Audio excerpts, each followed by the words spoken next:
Hello friends, आप सभी का स्वागत करती हूँ आपके अपनी यूट्यूब चैनल मोटिवेशन बाय दीक्षा में। फ्रेंड्स, आज की क्लास में हम डिस्कस करने वाले हैं बीएड फर्स्ट सेम का जो ये पेपर है चाइल्डहुड एंड ग्रोइंग अप का। ये पेपर आपका 2019 का है। तो इसमें हम इम्पॉर्टेंट चीजें देखेंगे कि आपके एग्जाम में 10 नंबर में सबसे ज्यादा पूछे जाने वाले क्वेश्चन कौन से हैं और 5 नंबर में। तो 10 नंबर में फ्रेंड्स ये जो क्वेश्चन है ये हर बार एग्जाम में पूछा जाता है। ये 10 नंबर में भी आता है और 5 नंबर में भी आता है। तो देखते हैं कौन सा क्वेश्चन है। 17वें नंबर का कि व्यक्तित्व को परिभाषित कीजिए। व्यक्तित्व विकास को प्रभावित करने वाले कारक को स्पष्ट कीजिए। फ्रेंड्स, ये आपके बीएड के अलावा यदि आप एमएड कर रहे हैं, आपका एमएड फर्स्ट सेम है, तो एमएड में भी ये क्वेश्चन दिया जाता है। ये फर्स्ट पेपर का ही क्वेश्चन है। तो चलिए देखते हैं हम कि व्यक्तित्व होता क्या है। सबसे पहले व्यक्तित्व का अर्थ जानेंगे, फिर इसके प्रकार और इसका विकास किस तरीके से होता है। Personality, meaning, types and development. अब हम देखेंगे कि व्यक्तित्व की मीनिंग क्या है। व्यक्तित्व यानी होता है पर्सनालिटी, जिसे हम अंग्रेजी में यानी कि व्यक्तित्व को अंग्रेजी भाषा में पर्सनालिटी कहते हैं। यह अंग्रेजी शब्द की लैटिन भाषा के पर्सोना शब्द से निकला है। अब पर्सोना का अर्थ होता है नकली चेहरा, जिसे हम अपनी बोलचाल की भाषा में कहते हैं, जैसे कि वेशभूषा, रूप, रंग आदि से दूसरे व्यक्ति को प्रभावित करना। यानी कि जो व्यक्ति अपने गुणों से दूसरों को जितना अधिक प्रभावित करता है उसका उतना ही पर्सनालिटी, उतना ही व्यक्तित्व बहुत अच्छा होता है और इसे ही हम कहते हैं व्यक्तित्व। तो व्यक्तित्व का पूरी मीनिंग क्या हो जाएगी कि पर्सनालिटी, इसे हम इंग्लिश में पर्सनालिटी कहते हैं। यह लैटिन भाषा के पर्सोना शब्द से बना हुआ है, जिसका अर्थ होता है नकली चेहरा, जिसमें व्यक्ति अपने रूप, रंग, व्यवहार से दूसरे व्यक्ति को सबसे ज्यादा प्रभावित करता है, उसे ही हम कहते हैं पर्सनालिटी। ये तो हो गई इसकी मीनिंग। अब हम इसमें कुछ मनोवैज्ञानिक के अनुसार इसकी परिभाषा देखते हैं। तो कम से कम इसमें 6 मनोवैज्ञानिक हैं।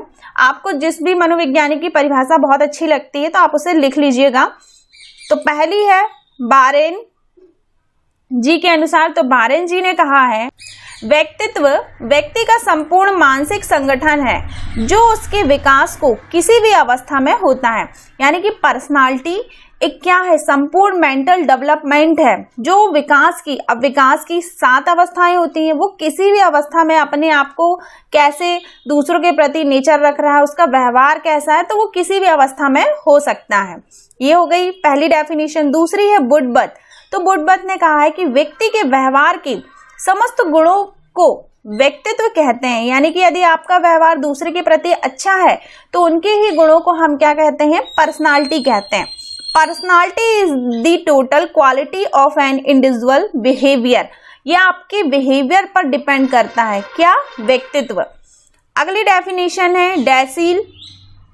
तो इन्होंने कहा है कि व्यक्तित्व व्यक्ति के व्यवहारों का एक संगठन है या संकलन है जो उसे सामाजिक समायोजन से अभिव्यक्त करता है। यदि आपका नेचर अच्छा होगा तो आप समाज में भी क्या करेंगे, अपने आप को एडजस्ट कर सकते हैं। तो ये होता है व्यक्तित्व। अगली डेफिनेशन है रेक्स के अनुसार। तो रेक्स जी ने कहा है कि व्यक्तित्व समाज के द्वारा मान्य तथा अमान्य गुणों का एक संतुलन है। यदि आप समाज में अच्छे से दूसरों के प्रति अच्छा व्यवहार करते हैं तो ये कैसा संतुलन है, एक मान्य तथा अमान्य गुणों का संतुलन है। अगली डेफिनेशन है बोरिंग जी के अनुसार। तो बोरिंग ने कहा है व्यक्तित्व व्यक्ति अपने वातावरण के साथ अपूर्व और स्थायी समायोजन है। मतलब आप जिस भी परिवेश में हैं, जिस भी एनवायरनमेंट में रहते हैं, तो वहां के एनवायरनमेंट के अकॉर्डिंग आप अपने आप को एडजस्ट करना सीख जाते हैं। तो यही क्या है, एक समायोजन है कि आपको दूसरे के प्रति कैसा व्यवहार रखना है। यदि आप अच्छा व्यवहार रखते हैं तो सामने वाला भी आपसे अच्छा व्यवहार रखेगा। तो ये आपकी किस पर डिपेंड करता है, आपकी पर्सनालिटी पर। नेक्स्ट डेफिनेशन है मन। मन ने कहा है व्यक्तित्व एक व्यक्ति के गठन, व्यवहार के तरीकों, रुचियों, दृष्टिकोणों, क्षमताओं और तरीकों से सबसे विशिष्ट संगठन है। तो पर्सनालिटी आपकी क्या बताती है कि आप दूसरे के प्रति कैसी कैपेसिटी रखते हैं, कैसा सोचते हैं दूसरे व्यक्ति के प्रति, आपकी रुचि क्या है। तो ये सारी चीजें जो परिभाषाएं हैं किसके अनुसार है, मन के अनुसार। तो फ्रेंड्स, हमने कितने मनोवैज्ञानिक के अनुसार परिभाषा देख ली, हमने टोटल 6 मनोवैज्ञानिक के अनुसार डेफिनेशन देख ली है। अब हम बात करने वाले हैं कि व्यक्तित्व के प्रकार की। तो टाइप ऑफ पर्सनालिटी, इसकी पर्सनालिटी देखते हैं कितने प्रकार से होते हैं व्यक्तित्व की। पहला है स्वभाव के अनुसार।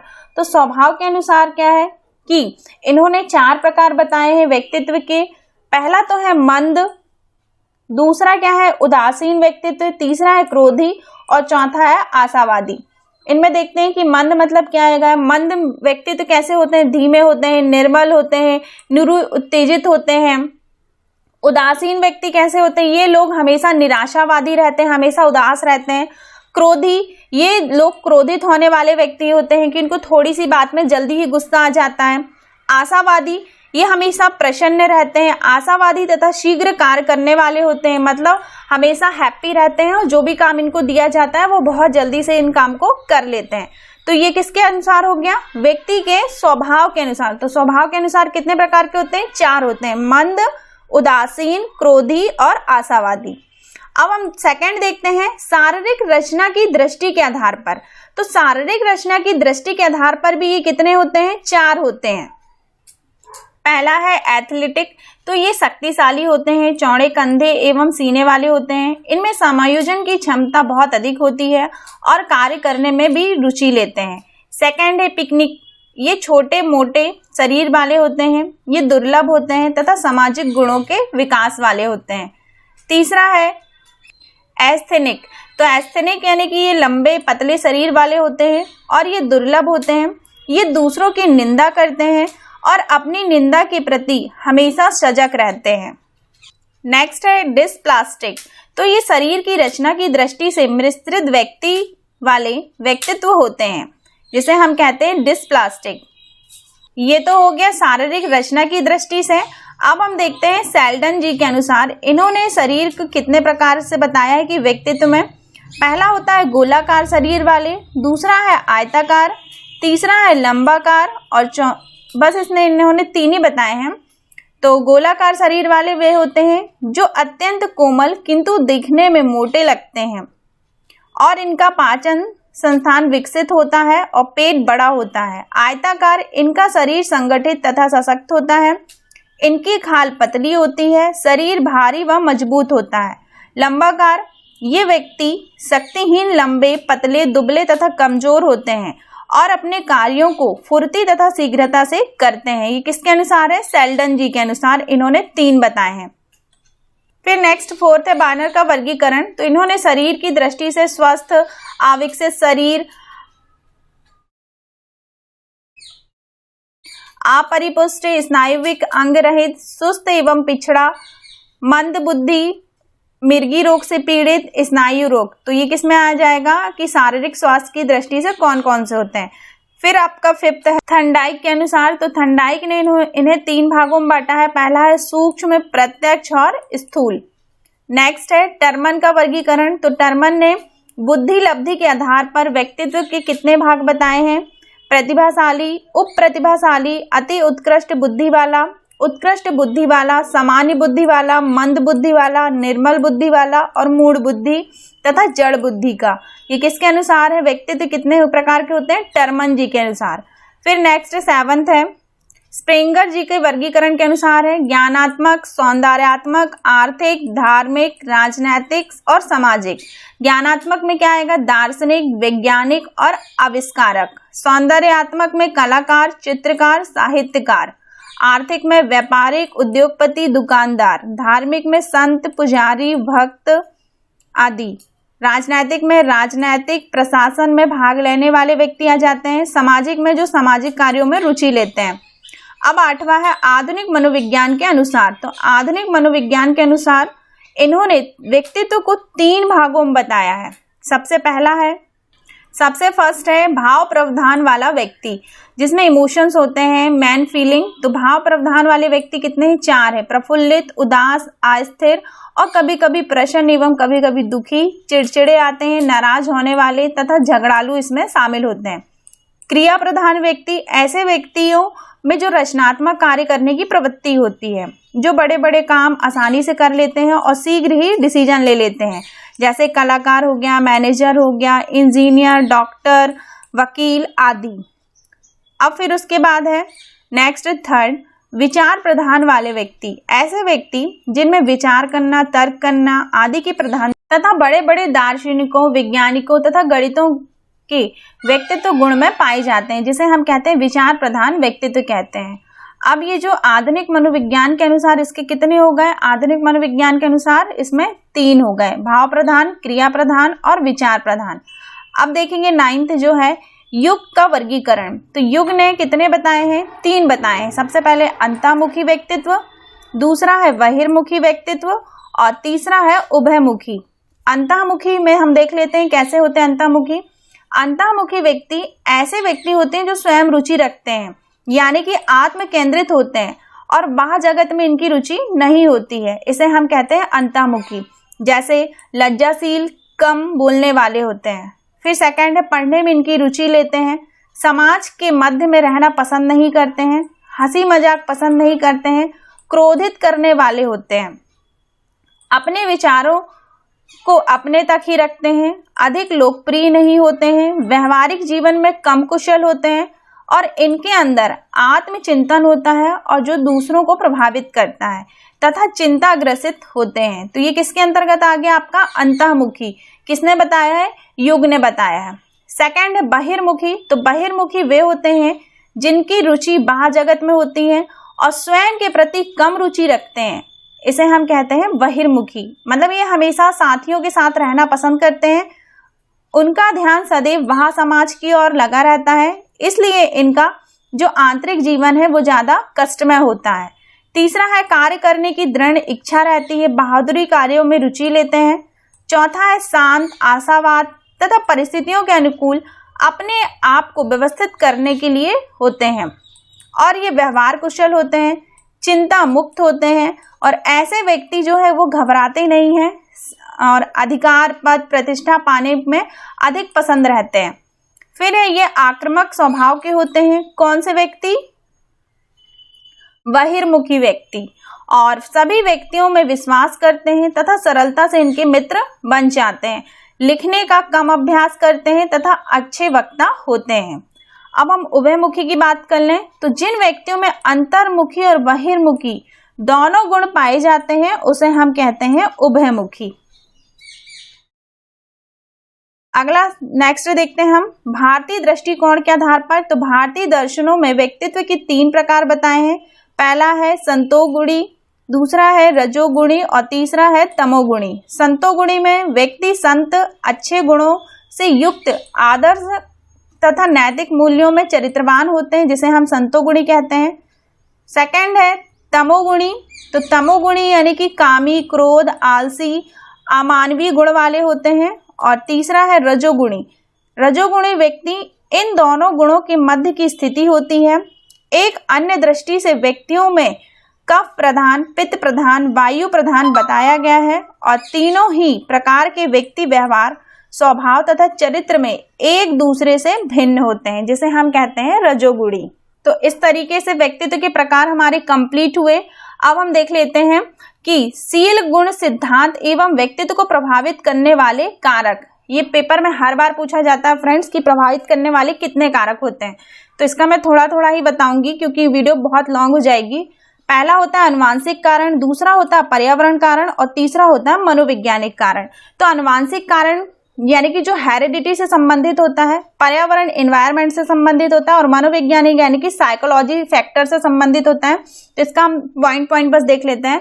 सबसे पहले है इसमें अनुवांशिक। तो अनुवांशिक में कितने पॉइंट हो जाएंगे? अंतःस्रावी ग्रंथि हो जाएगी, आप जो याद कर सकते हैं, पोष ग्रंथि, गल ग्रंथि, अभिवक्र ग्रंथि। ये किसके अंतर्गत आ गया? आपका अनुवांशिक कारण। तो अनुवांशिक यानी कि अंतः ग्रंथि में पाया जाता है कि जो व्यक्ति जो रहते हैं हेरिडिटी, एक पीढ़ी से दूसरी पीढ़ी में जाना, जिसमें जो अंतःस्रावी ग्रंथि जो होती है वो उचित रूप से कार्य करने लगती है और व्यक्ति उन पर बहुत कम प्रभाव पड़ता है। लेकिन जब कोई भी इनमें कोई भी ग्रंथि उचित रूप से कार्य नहीं कर पाती है तो ये किस पर सबसे ज्यादा प्रभावित करता है? अनुवांशिकता पर। पोष ग्रंथि यानी कि पोष ग्रंथि में इस ग्रंथि का पृष्ठ भाग से निकलने वाला रस जो रहता है वो रक्तचाप शारीरिक क्रियाओं का नियंत्रण करता है, जिसे हम कहते हैं पोष ग्रंथि। गल ग्रंथि जो गले में होती है और इस ग्रंथि में अधिक क्रियाशील होने से व्यक्ति में तनाव, बेचैनी, उत्तेजना, चिड़चिड़ापन आ जाता है, जिसे हम कहते हैं गल ग्रंथि। फिर अभिवक्र ग्रंथि, तो इस ग्रंथि में रस का व्यक्तित्व पर भारी प्रभाव पड़ता है और इसमें स्त्री के अंगों की गोलाइयां समाप्त हो जाती है, आवाज भारी हो जाती है, इसे ही हम कहते हैं अभिवक्र ग्रंथि। इसके बाद हम देखेंगे,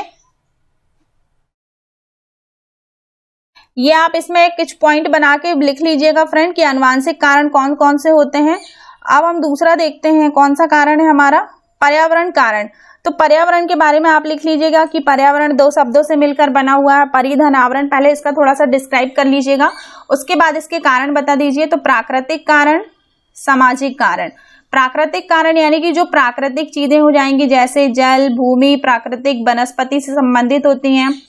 और प्राकृतिक वातावरण के कारण जैसे व्यक्ति के रूप, रंग, आकार आदि को ये सबसे ज्यादा प्रभावित करता है, तो इसे हम कहते हैं प्राकृतिक कारण। सामाजिक कारण यानी कि इसमें कुछ हो जाएंगे, माता पिता का प्रभाव हो जाएगा, घर का प्रभाव हो जाएगा, आस पड़ोस का प्रभाव, इकलौता बच्चा, विद्यालय का प्रभाव। तो ये किसमें आ जाएंगे, आपके माता पिता यानी कि सामाजिक वातावरण में।